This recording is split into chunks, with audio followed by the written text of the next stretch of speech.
Hi everybody, this is a video about vitamin D receptor resistance. I've had a number of patients asking me questions about this, and I thought I'd post an update video because several videos back I mentioned that I was excited to have learned about this condition, this vitamin D receptor resistance, where essentially the vitamin D receptors, even if there's plenty of vitamin D floating around in the bloodstream as evidenced by lab testing, patients taking a nice robust dose of vitamin D, the receptors are not transmitting the signals to the cells when the vitamin D binds to the receptor, and effectively the person, even again, if they have plenty of vitamin D in their bloodstream, they're functionally vitamin D deficient, which is hugely problematic because we need vitamin D for our mitochondrial function. We need it for immune system function, both fighting off infections and also making sure our immune systems don't become hypersensitive to things like foods and microbes and things like that. And of course, bone health and mood and all these different things. Vitamin D, very, very important. So the one thing I want to talk about with the video, again, getting lots of questions about this, is so exactly how is this tested for? So essentially, and as per usual, nothing I'm saying should be construed as medical advice. This is for informational purposes only. If you have any need for medical advice, please talk to your healthcare provider to get that advice.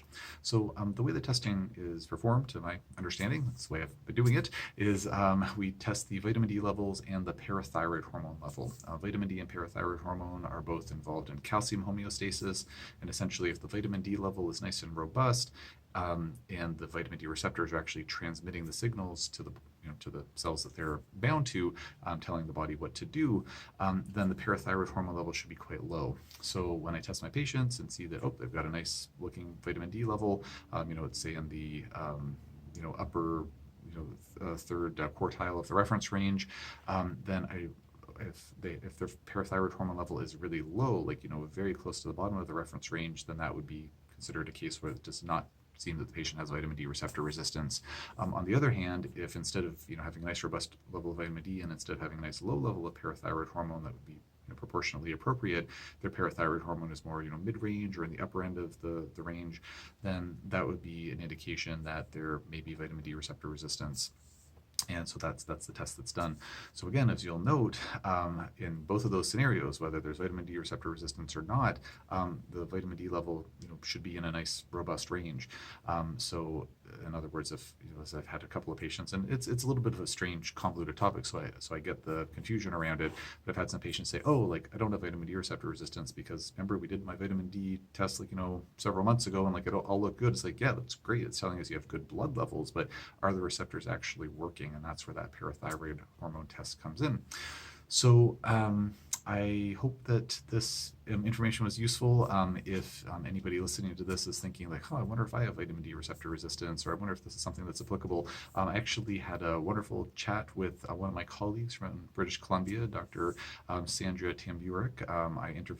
I interviewed her a little while ago for my Overcoming Chronic Illness podcast. I posted that interview a couple of weeks ago. So if you want to check that out, we have an in-depth chat about this topic.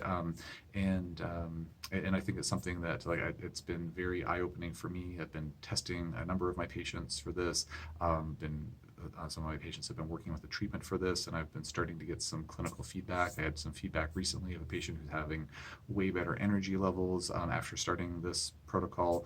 Another patient just recently telling me that their pain levels have dropped down significantly, dropped from being on the high end of the scale down to the low end of the scale. So seeing some pretty great results so far. Still a lot of patients out there where the jury's out. We still waiting to follow up and see how things are going, or maybe I've had some patients where they haven't seen a clinical improvement, but then we've retested their parathyroid hormone and seen that, oh, the vitamin D level dose still isn't high enough, so they've kind of got to go back to the drawing board and work with a higher dose. That's the beauty of having this objective metric, this parathyroid ratio with the vitamin D, where we can see, is that parathyroid hormone low enough, telling us that the receptors seem to be working well. If not, well, maybe a higher dose is what's indicated.